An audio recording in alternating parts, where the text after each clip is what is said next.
Hello, আসসালামু আলাইকুম। আশা করি নিশ্চয়ই সবাই ভালো আছেন। নতুন পে স্কেল মহার্ঘ ভাতা নিয়ে একটি দারুণ সুখবর প্রকাশিত হয়েছে। তো ভিডিওটি শুরু করার আগে আপনি যদি মহার্ঘ ভাতার সঠিক তথ্য পেতে চান তাহলে আমাদের এই চ্যানেলটিকে সাবস্ক্রাইব করে রাখবেন। আমাদের এই চ্যানেলে আমরা মহার্ঘ ভাতার সঠিক তথ্য তুলে ধরার চেষ্টা করি। তো কথা না বাড়িয়ে মূল আলোচনায় যাওয়া যাক। 11তম থেকে 20তম গ্রেডে কর্মরত কর্মচারীদের মাসিক টিফিন ভাতা 200 টাকার পরিবর্তে 2000 টাকায় উন্নতি করার প্রস্তাব করেছেন ময়মনসিংহের জেলা প্রশাসক। এছাড়া সরকারি চাকরিজীবীদের সন্তানদের দেয়া শিক্ষা সহায়তা ভাতা 2000 টাকা করা এবং জেলা ও উপজেলার কর্মরত সরকারি কর্মকর্তাদের আবাসনের জন্য বহুতল ভবন নির্মাণেরও প্রস্তাব দিয়েছেন তিনি। বর্তমানে সরকারি চাকরিজীবীদের সন্তান প্রতি মাসে 500 টাকা এবং অনধিক 2 সন্তানের জন্য সর্বোচ্চ 1000 টাকা শিক্ষা সহায়তা ভাতা দেওয়া হয়।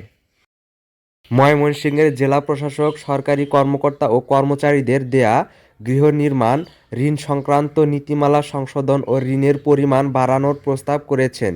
এ বিষয়ে যুক্ত হিসেবে বলা হয়, বর্তমানে সরকারি কর্মকর্তা ও কর্মচারীরা গৃহ নির্মাণ বা ফ্ল্যাট কেনার জন্য বেতন গ্রেড ভেদে 30 লাখ টাকা থেকে 75 লাখ টাকা পর্যন্ত ঋণ পেয়ে থাকেন।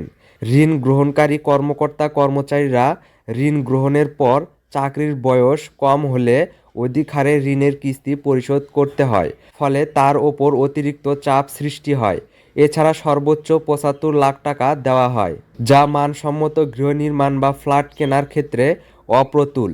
এছাড়া তিনি সরকারি চাকরিজীবীদের চিকিৎসা ভাতা 5000 টাকা করার প্রস্তাব করেছেন। সিলেট বিভাগে সরকারি কর্মচারী হাসপাতাল প্রতিষ্ঠার প্রস্তাব দিয়েছেন সিলেটের বিভাগীয় কমিশনার। উপজেলা নির্বাহী কর্মকর্তাদের ইউএনও বাসভবনে বাবুর্চির পদ সৃষ্টি করা হয়েছে জেলা প্রশাসকদের পক্ষ থেকে। এ বিষয়ে যুক্তি হিসেবে বলা হয়, ইউএনওদের 24 ঘন্টা কর্মস্থলে থাকতে হয়। জনপ্রশাসন এবং মাঠ প্রশাসনের নন ক্যাডার কর্মকর্তা কর্মচারীদের অভিন্ন নিয়োগ বিধিমালা প্রণয়নের সুপারিশ করেছেন একজন জেলা প্রশাসক। আরেকজন জেলা প্রশাসক জনবল সংকট নিরসনে বিভাগীয় নির্বাহী বোর্ডের অধীনে সব সরকারি দপ্তরের 13তম থেকে 20তম গ্রেডের কর্মকর্তাদের নিয়োগ পরীক্ষা গ্রহণের প্রস্তাব করেছেন।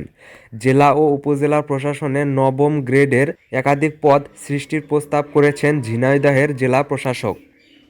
সার্কিট হাউস ও জেলা প্রশাসকের কার্যালয়কে কেপিআইভুক্ত বিশেষ গুরুত্বপূর্ণ স্থাপনা করা ও সার্বক্ষণিক নিরাপত্তার ব্যবস্থা দেওয়ার প্রস্তাব করেছেন মাদারীপুরের জেলা প্রশাসক।